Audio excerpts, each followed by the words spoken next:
با سلام خدمت شما دوستان عزیز. بنده مهدی صدیقی نسب. تو این آموزش میخوام با همدیگه بریم یه لینک حساب خیلی خوب درست کنیم و خیلی هم آسون هستش.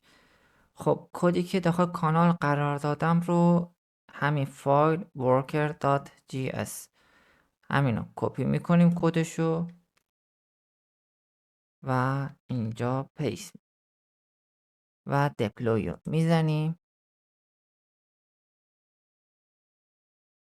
نه یو آیدی میخواد، نه کیوی میخواد، نه پس میخواد، هیچ چیزی نیاز نداره و دامنه ورکر رو کپی میکنیم، باز میکنیم و این قسمت که نوشته کپی لینک ساب میزنیم. انا اینجا یه پیغام به ما داد، دوباره میزنم پیغام داد و میگه کپی شد. خب میگیم اوکی و میایم اینجا اضاف میکنیم، یه لینک ساب دیگه اضاف شد و روشن میکنیم و همونجور میبینید پینگ خیلی خوبی داره با ما میده و اینجا یه تعداد کانفیگی قرار گرفته و این کانفیگ ها از کجا داره فراخوانی میشن؟ از کانال تلگرامه، اینجا هستش و بذار بیایم پایین تر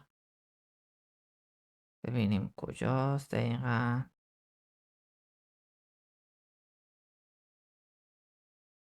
همین حالا همین جاهاست. حالا کانفیگ که قرار گرفته و چیز خاصی نداره، هر 2 دقیقه یک بارم لینک ساب آپدیت میشه. به همین زیبایی شما میتونید ازش استفاده کنید و هیستریا تو TUIC ویمس ویلس و چیزای دیگه هم اضاف میکنیم در آینده بهش و همونجور که میبینید کانال به صورت خودکار داره اضاف میکنه و به اون لینک حساب شما هم اضاف میشه به صورت خودکار. هیچ چیز سختی نداره که بخوایم بگیم سخته یا نه و همین چیز خاصی نداره و اگر هم لینک حساب رو کپی کنید و داخل مرورگرتون باز کنید، حالا تست کنیم، کانفیگ ها به صورت کد گذاری شده هستن و نشون داده نمیشن و به همین زیبایی شما میتونید ازش استفاده کنید و امنیت اینجا هم بردیم بالا که به راحتی شناسایی نشن و خراب نشن.